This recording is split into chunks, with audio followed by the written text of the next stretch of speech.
Hello everyone, this is Harsh and welcome back to another video from concepts of biology. So guys, इस video में आज हम discuss करने वाले हैं एक बहुत ही इंपॉर्टेंट सेल ऑर्गेनिल को, जो कि है माइटोकॉन्ड्रिया। राइट गाइज, हमने अपने आखिरी लेक्चर यानी कि लेक्चर नंबर 14 में, अगर आपको याद हो तो, वैक्यूल्स के ऊपर डिस्कशन किया था, है ना। जहां हमने देखा कि वैक्यूल्स क्या है ना, उनके क्या फंक्शंस हैं, प्लांट में वैक्यूल्स कैसे होते हैं ना, एनिमल सेल में वैक्यूल्स का क्या फंक्शन है, सारी बातों को हमने डिस्कस किया था, ठीक है। और इस लेक्चर में हम डिस्कस करेंगे बेसिकली माइटोकॉन्ड्रिया को। यहाँ हम माइटोकॉन्ड्रिया के ऊपर एक के बारे में जनरल बातों को जानेंगे, है ना। उसकी स्ट्रक्चर को देखेंगे, माइटोकॉन्ड्रिया के फंक्शन को देखेंगे, है ना, कैसा स्ट्रक्चर है, क्या इसका फंक्शन है ना, हमारे सेल के अंदर सारी चीज़ों को हम डिस्कस करेंगे। Okay, so let's start. हम देखो, सबसे पहला पॉइंट क्या है, it is a type of cell organelle found in both plant and animal cell. यह एक तरह का कोशिका अंग है, सेल ऑर्गेनिल है। कहाँ पाया जाता है? एनिमल सेल में भी देखने को मिलेगा और प्लांट सेल में भी देखने को मिलेगा, ध्यान रखना, है ना। पौधों में भी देखने को मिलेगा और यानी कि पादप कोशिकाओं में भी देखने को मिल रहा है, और जंतु कोशिका में भी ये ऑर्गेनिल देखने को मिला करती है, ठीक है। इस चीज का ध्यान रखना। Mitochondria is semi autonomous cell organelle, बहुत इंपॉर्टेंट पॉइंट है, ध्यान रखना। ये सेमी ऑटोनोमस सेल ऑर्गेनिल है।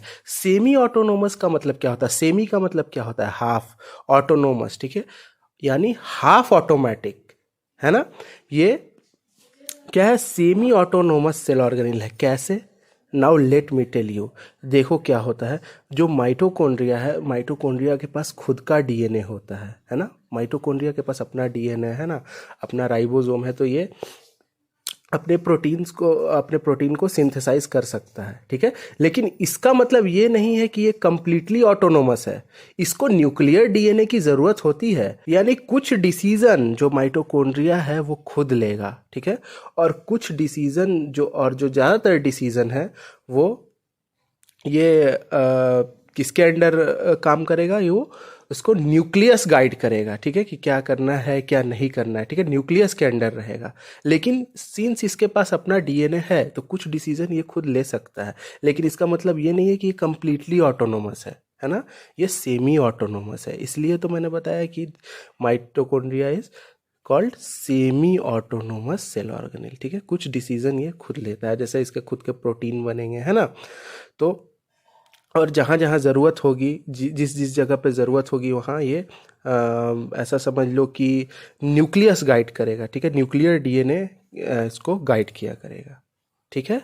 बात समझ में आई? आई होप कि ये चीज़ आपको समझ में आई होगी, ठीक है। ओके, अच्छा।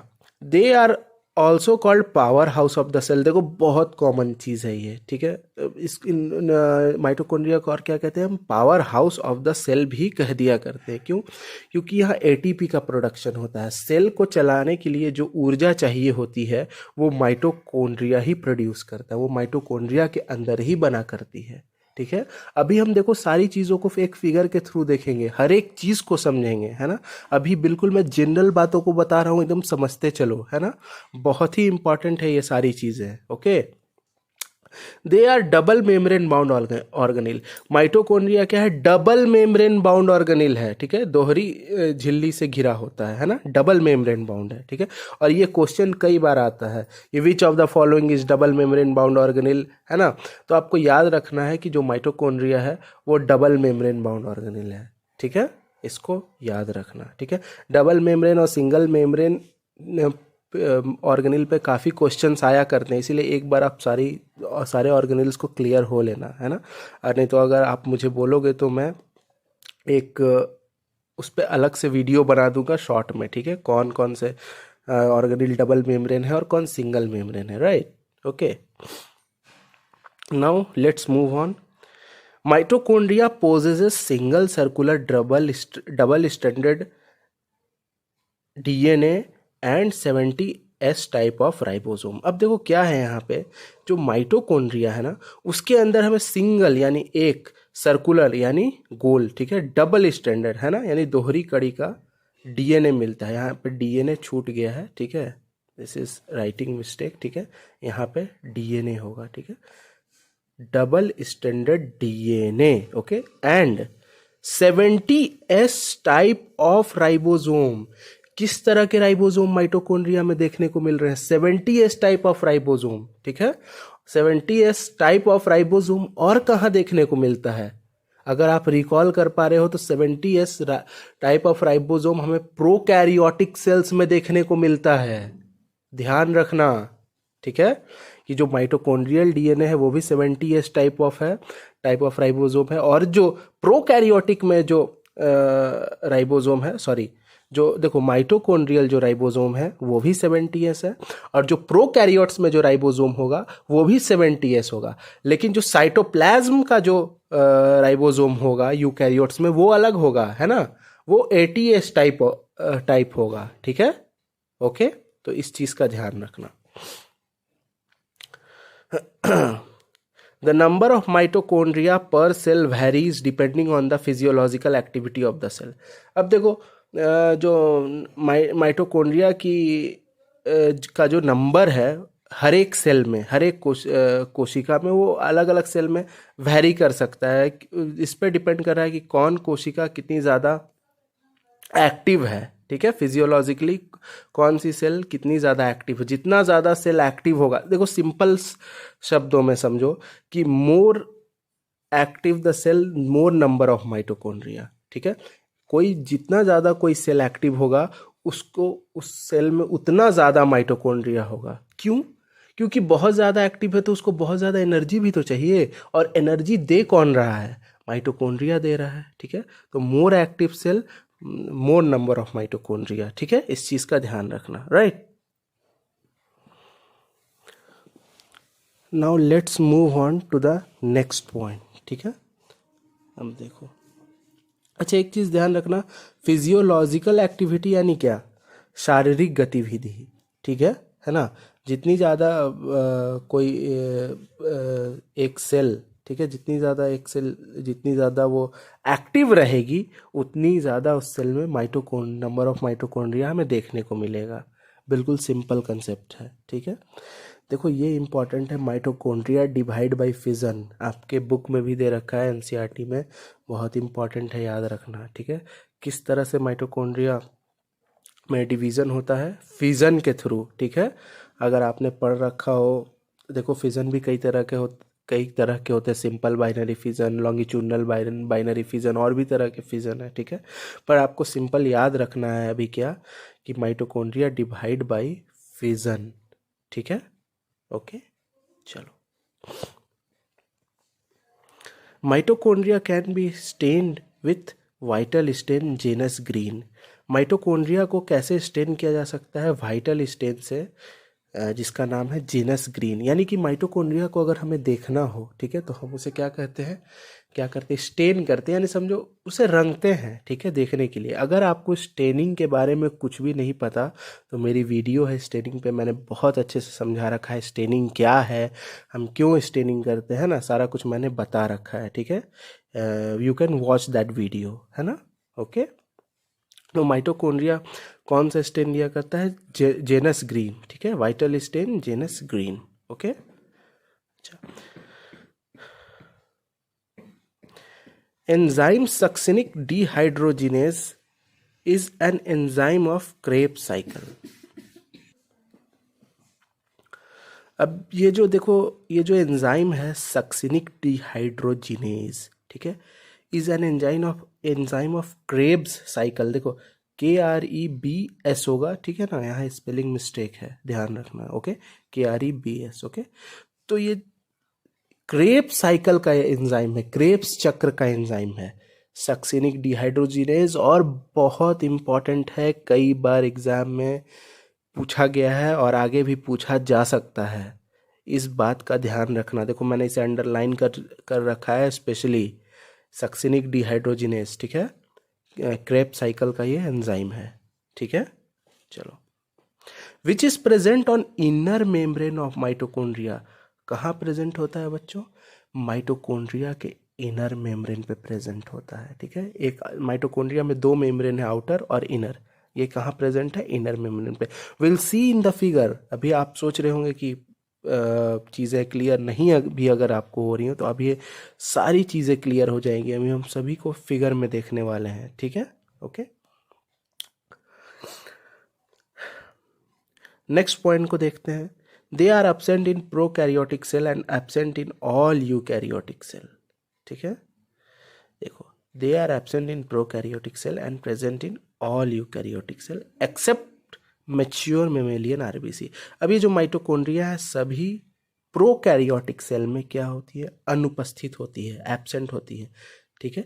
लेकिन सभी यूकैरियोटिक सेल में हमें देखने को मिला करती हैं, मैच्योर मेमेलियन आरबीसी को छोड़कर, राइट।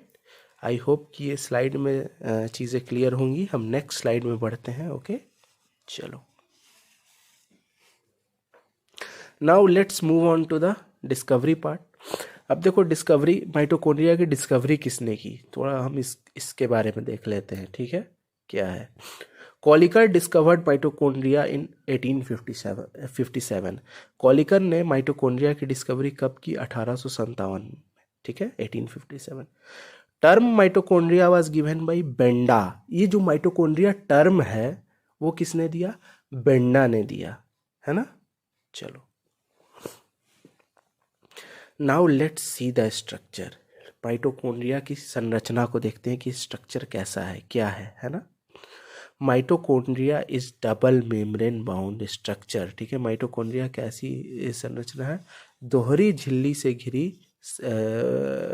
संरचना है, ठीक है। डबल मेम्ब्रेन बाउंड ऑर्गेनेल, ठीक है, दोहरी झिल्ली से घिरी कोशिका अंग है। देखो, सी दिस फिगर, इस फिगर को ध्यान से देखो, एक आउटर मेम्ब्रेन है, एक ये वाला इनर मेम्ब्रेन है, तो हो गया ना डबल मेम्ब्रेन।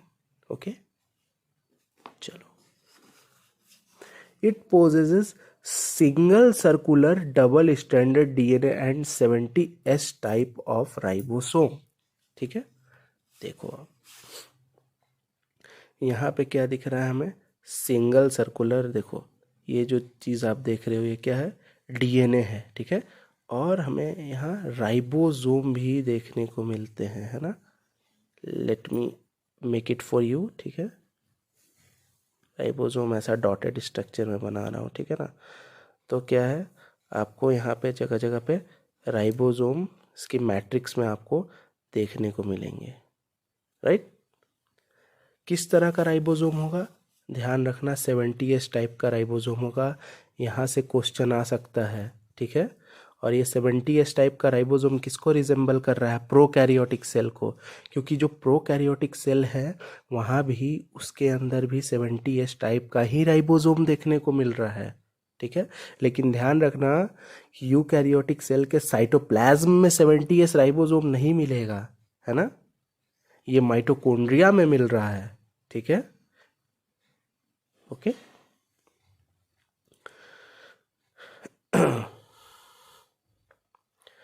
द स्पेस, देखो नेक्स्ट पॉइंट क्या, the space between outer membrane and inner membrane is called inter membrane space और पेरी माइटोकॉन्ड्रियल स्पेस, ठीक है। तो जो आउटर मेम्ब्रेन और इनर मेम्ब्रेन के बीच जो स्पेस होता है उस स्पेस को हम क्या कह रहे हैं, peri mitochondrial space. Let me show you again.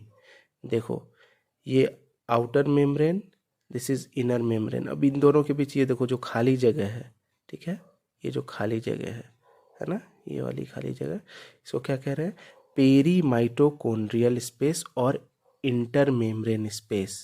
ध्यान देना, ठीक है। आई होप कि चीज़ें क्लियर हो रही होंगी आप धीरे धीरे। Okay,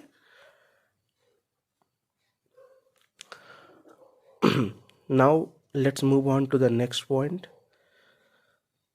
The inner membrane of mitochondria forms number of infoldings called cristae which is associated with ETS। देखो, अब ध्यान से देखो, ये क्या है, माइटोकॉन्ड्रिया का इनर मेम्ब्रेन है, इसमें क्या है, बहुत सारे फोल्ड्स हैं। देखो, फोल्ड मतलब घुमाव, देखो फोल्डिंग है ना, इनवेजिनेशन है, ठीक है। अंदर की ओर फोल्ड देख रहे हो, ये फोल्डिंग्स है, इनफोल्डिंग्स है, इनफोल्डिंग्स है ना। तो क्या कह रहा है कि जो माइटोकॉन्ड्रिया का इनर मेम्ब्रेन है वहाँ में बहुत सारे फोल्ड देखने को मिलते हैं, और इन फोल्ड्स को क्या नाम दे रहे हैं हम? क्रिस्टी। बहुत इंपॉर्टेंट है, एग्जाम का क्वेश्चन हो सकता है, ध्यान से सुन लो, ठीक है। कि इनर मेम्ब्रेन जो है उसमें इनर मेम्ब्रेन के फोल्ड को क्या कहते हैं? तो क्रिस्टी कहते हैं, ठीक है। अब क्रिस्टी में क्या होता है? क्रिस्टी में हमारा इलेक्ट्रॉन ट्रांसपोर्ट सिस्टम एसोसिएटेड होता है, ठीक है। ETS इस क्रिस्टी में, ठीक है। यहीं देखो ETS कहाँ होता है? इसी क्रिस्टी में, ठीक है। आगे मैं आपको और भी अभी डिटेल में बताऊंगा। Okay, now let's move on. The outer membrane of mitochondria is selectively permeable. जो माइटोकॉन्ड्रिया की बाहर की मेम्ब्रेन है वो सिलेक्टिवली परमिएबल है, यानी वहाँ से चीज़ें अंदर आ सकती हैं, ठीक है ना। सिलेक्टिवली परमिएबल है। लेकिन जो इंडर मेम्ब्रेन होती है ना, वो ऑलमोस्ट इम्परमिएबल होती है, ठीक है। मतलब ज़्यादातर चीज़ों को वो अंदर आने के लिए अलाउ नहीं किया करती, ठीक है। ऑलमोस्ट इम्परमिएबल, ठीक है। नॉट कम्प्लीटली, अब ऐसा नहीं है कि वो भी कम्प्लीटली इम्परमिएबल है ना। ऑलमोस्ट इम्परमिएबल मैंने बोला है, ध्यान रखना, ठीक है। बट आउटर मेम्ब्रेन क्या है? वो परमिएबल है, ठीक है, मोस्ट ऑफ द चीज़ों के लिए, है ना। चलो,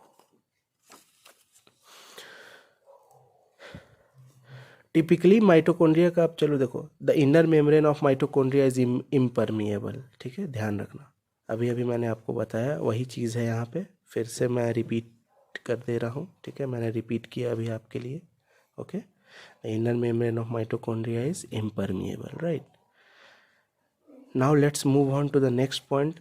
टिपिकली माइटोकॉन्ड्रिया इज सॉसेज और सिलिंड्रिकल शेप्ड, है ना। माइटोकॉन्ड्रिया टिपिकली कैसा होता है? सॉसेज, है ना। सॉसेज मतलब कुछ इस तरह का, है ना, सॉसेज, और सिलिंड्रिकल, ठीक है, यह सिलिंड्रिकल शेप का होता है, ठीक है। ऐसे तो ये क्वेश्चंस एग्जाम में आने के चांसेस कम है, आपसे शेप तो नहीं पूछेगा, है ना। जो चीज़ें एग्ज़ाम में आपके नीट में डायरेक्ट आ सकती हैं उसे मैं इसीलिए बताते चल रहा हूँ, बहुत इंपॉर्टेंट है, ठीक है। ओके, अब देखो बात करते हैं माइटोकॉन्ड्रिया के डायमीटर की। 0.2 टू 1 माइक्रोमीटर इम्पॉर्टेंट है, एनसीईआरटी में दे रखा है। हो सकता है डायरेक्ट क्वेश्चन आ जाए, अगर आपको याद नहीं रहेगा तो गलती कर बैठोगे, तो याद रख लेना, वही अच्छा रहेगा, ठीक है। मेरा सजेशन यही है कि आप डायमीटर याद रखना, और ये जो इसकी लेंथ है 1 माइक्रोमीटर से 4.1 माइक्रोमीटर होती है, इसे याद रखना। और जो एवरेज लेंथ है वो 0.5 माइक्रोमीटर होती है।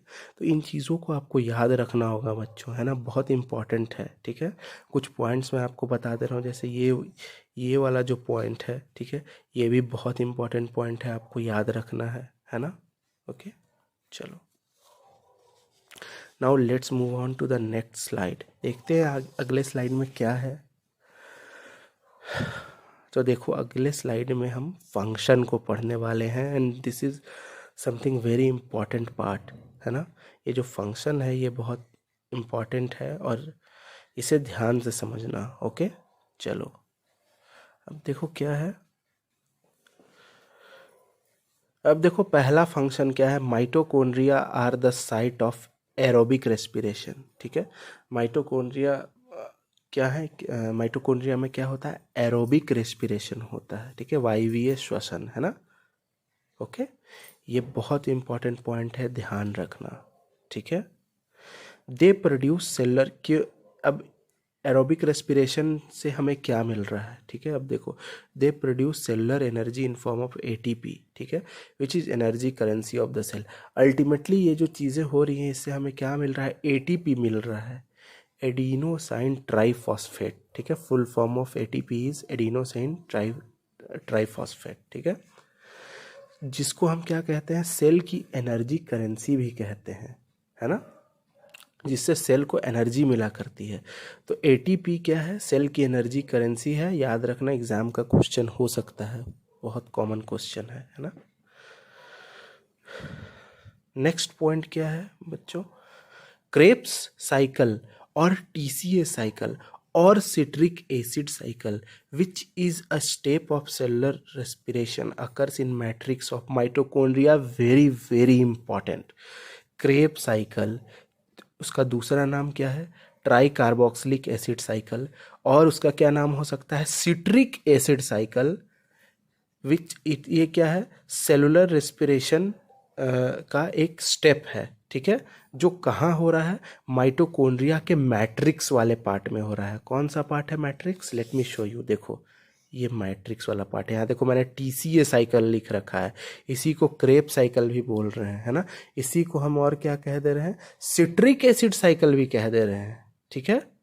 ओके, तो कहाँ हो रहा है इस मैट्रिक्स, देखो ये जो अंदर वाला पार्ट है ये सारा मैट्रिक्स है, इनर मेम्ब्रेन के अंदर वाला पार्ट, ठीक है। तो ये तीनों नाम आपको याद रखने हैं, और ये याद रखना है कि ये जो चीज़ें हो रही हैं वो कहाँ हो रही हैं, एग्ज़ाम का क्वेश्चन बनेगा, है ना।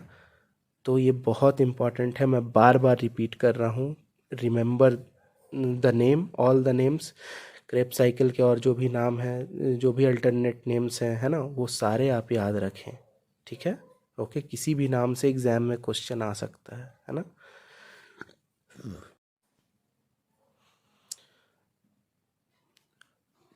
अब देखो, तो जो ऑक्सीडेटिव फास्फोराइलेशन है वो कहाँ होता है, माइटोकॉन्ड्रिया के इनर मेम्ब्रेन में होता है, ठीक है। इस चीज़ को, इस टर्म को आपको फ़िलहाल याद रखना है, ठीक है। इसके बारे में आप ज़्यादा डिटेल में जो आपका प्लांट रेस्पिरेशन वाला जो चैप्टर है वहाँ आप पढ़ोगे, लेकिन फ़िलहाल इस चीज़ को आप ध्यान में रख लो कि ऑक्सीडेटिव फॉस्फोराइलेशन कहाँ हो रहा है, तो माइटोकॉन्ड्रिया के इनर मेम्ब्रेन में। ये MCQ बन सकता है एग्ज़ाम का, है ना। चलो, heme part of hemoglobin is synthesize in mitochondria. Mitochondria में हीमोग्लोबिन का जो हीम पार्ट है, ठीक है ना, जो आयरन वाला पार्ट है, वो कहाँ सिंथेसाइज हो रहा है, माइटोकॉन्ड्रिया में सिंथेसाइज हुआ करती है, ठीक है। Mitochondria helps in formation of steroids, steroids के भी फॉर्मेशन में हेल्प करता है, ठीक है। ओके, चलो अब यहाँ पे देखो कुछ बहुत ही इम्पॉर्टेंट नोट्स हैं जो एग्ज़ाम का डायरेक्ट क्वेश्चन हो सकते हैं, इसे समझना बहुत इम्पॉर्टेंट है, ठीक है। तो let's see the important notes first. Okay, अब देखो note number 1, first step of cellular respiration is glycolysis और EMP। अब ध्यान से सुनो, माइटोकॉन्ड्रिया में हो क्या रहा है बच्चों, सेलुलर रेस्पिरेशन हो रहा है ना। फंक्शन में हमने क्या पढ़ा, mitochondria are the sites of aerobic respiration, ठीक है, एरोबिक रेस्पिरेशन का साइट है ना। तो पहला जो आप जो एरोबिक रेस्पिरेशन का जो पहला स्टेप होगा, या जो सेलुलर रेस्पिरेशन का जो पहला स्टेप होगा, उसको क्या कहते हैं हम, ग्लाइकोलिसिस, ठीक है, ग्लाइकोलिसिस यानी यहाँ पे ग्लूकोज का ब्रेकडाउन हो रहा है, लिसिस यानी ब्रेकडाउन, ग्लाइको फॉर ग्लूकोज, ठीक है। तो ग्लाइको और लिसिस, ठीक है, यानी ग्लूकोज का ब्रेकडाउन, और EMP, इम्बडेन मेयर ऑफ पाथवेज भी कहते हैं। देखो ये जो भी टर्म मैं बता रहा हूँ, these are very very important exam के पॉइंट ऑफ व्यू से, है ना। डायरेक्ट क्वेश्चन आएगा, ग्लाइकोलिसिस नहीं देके आपसे पूछ देगा कि इम्बडेन मेयर ऑफ पाथवे कहाँ होता है ना, किस जगह पे ऑपरेट होता है, ठीक है। तो देखो अब क्या है, ये आप समझ गए कि ग्लाइकोलिसिस को हम और क्या कह रहे हैं, Embden Meyerhof pathway. Pyruvate is formed in this step, इस स्टेप में क्या बन रहा है, ग्लूकोज से क्या बन रहा है, ग्लूकोज टूट रहा है, 6 कार्बन का मॉलिक्यूल, और एक 3 कार्बन का मॉलिक्यूल बन रहा है, जिसको हम क्या कह रहे हैं, पाइरूवेट। ये भी पूछा जा सकता है कि ग्लाइकोलिसिस में क्या बनता है, तो पाइरूवेट बनता है ना, इन this step which is 3 carbon molecule. और पाइरूवेट कितने कार्बन का मॉलिक्यूल है, 3 कार्बन का। अंडरस्टैंड, बात समझ में आई। और एक चीज़ ध्यान रखना कि ग्लाइकोलिसिस कहाँ हुआ करती है, तो माइटोकॉन्ड्रिया नहीं, आंसर में माइटोकॉन्ड्रिया मत लिख देना, ठीक है। ग्लाइकोलिसिस जो होती है वो साइटोप्लाज्म में ऑपरेट होती है, ठीक है। पहला स्टेप है ये सेलुलर रेस्पिरेशन का, जो कि साइटोप्लाज्म में हो रहा है, माइटोकॉन्ड्रिया में ग्लाइकोलिसिस नहीं हुआ करती, ध्यान देना, वेरी वेरी इंपॉर्टेंट क्वेश्चन आएगा कि ग्लाइकोलिसिस कहाँ होता है, तो साइटोप्लाज्म में होता है सेल के, है ना। आई होप कि ये बात क्लियर होगी। Okay, now second note, second step of cellular respiration is Krebs cycle. दूसरा स्टेप क्या है सेलुलर रेस्पिरेशन का? क्रेब्स साइकिल, और जिसको मैंने बताया था आपको टीसीए साइकिल भी कहते हैं। नाम जो अलग अलग अल्टरनेटिव ना नेम है ना, वो सारे याद रखने हैं बच्चों, है ना, बहुत इम्पॉर्टेंट है। जो बात मैं बार बार आपको एम्फेसाइज कर रहा हूँ, है ना, इस पे बार बार मैं जोर दे रहा हूँ कि इसे आप याद रखें, ठीक है। तो सेकेंड स्टेप में क्या है? Krebs cycle. सेकेंड स्टेप है स्क्रैप साइकिल, ठीक है। इसमें क्या बन रहा है? Where NaDH and FADH2 is formed. अब इस स्टेप में क्या बन रहा है? NaDH और FADH2 बन रहा है, ठीक है, याद रखना है। अब नाउ देखो next point, oxysome are the particle which are essential for aerobic respiration, ठीक है। They are part of mitochondrial inner membrane which uses oxygen. These particle possess electron transport system. अब देखो ऑक्सी सोम, सोम का मतलब क्या होता है? बॉडी। वैसी बॉडी, है ना, वैसा स्ट्रक्चर जो ऑक्सीजन का इस्तेमाल कर रहे हैं उसको हम ऑक्सीसोम कह रहे हैं, ठीक है। तो ये क्या है, किस लिए ज़रूरी है? एरोबिक रेस्पिरेशन के लिए ये ज़रूरी है, ठीक है। They are part of mitochondria, mitochondria का पार्ट है। कहाँ माइटोकॉन्ड्रिया का? इनर मेम्ब्रेन का पार्ट है। और इसी ऑक्सीसोम में ETS जो इलेक्ट्रॉन ट्रांसपोर्ट जो सिस्टम है, इसी इनर माइटोकॉन्ड्रियल मेम्ब्रेन में, इसी ऑक्सीसोम में ऑपरेट हुआ करती है। आप ऐसा कह सकते हो this is third step of cellular respiration, है ना। जो ETS जो साइकिल है ना, वो सेलुलर रेस्पिरेशन की तीसरी स्टेप है। तो इस चीज़ का ध्यान देना, ठीक है। तो ये कहाँ हुआ कर रही है? आपके ऑक्सीसोम्स में हुआ कर रही है ना, जो कि माइटोकॉन्ड्रिया के इनर मेम्ब्रेन में इम्बेडेड है ना। These particle possess electron transport system, यानी इन पार्टिकल्स के अंदर क्या है? ETS सिस्टम है, इलेक्ट्रॉन ट्रांसपोर्ट सिस्टम है, ठीक है। पूरे स्टेटमेंट को ध्यान से समझना है, okay. Now let's move on to the figure. चलो हम थोड़ा फिगर को देख लेते हैं कि फिगर में क्या है। देखो ये है आपका ऑक्सीसोम, ठीक है। देखो यहाँ इनर मेम्ब्रेन से, इस क्रिस्टी से, ये जो फोल्ड है यहाँ से आपको निकला हुआ दिखाई दे रहा है प्रोजेक्शन के जैसा, ठीक है। इसको हम और क्या कह रहे हैं? F1 F0 पार्टिकल भी कह रहे हैं। एग्जाम में हो सकता है ऑक्सीसोम ना आके F1 F0 पार्टिकल आ जाए, ठीक है ना। इसको फर्नांडिस मोरेन पार्टिकल भी कहते हैं, इसे एलिमेंट्री पार्टिकल भी कह दिया करते हैं, ठीक है। सारे अल्टरनेटिव नेम्स आपको याद रखने हैं, okay guys. So I hope कि आपको चीज़ें समझ में आई होंगी। अगर ये वीडियो आपको अच्छी लगी हो तो आप अपने फ्रेंड्स को शेयर करें, आप चैनल को सब्सक्राइब करें, and will see you in the next video. Thank you for watching.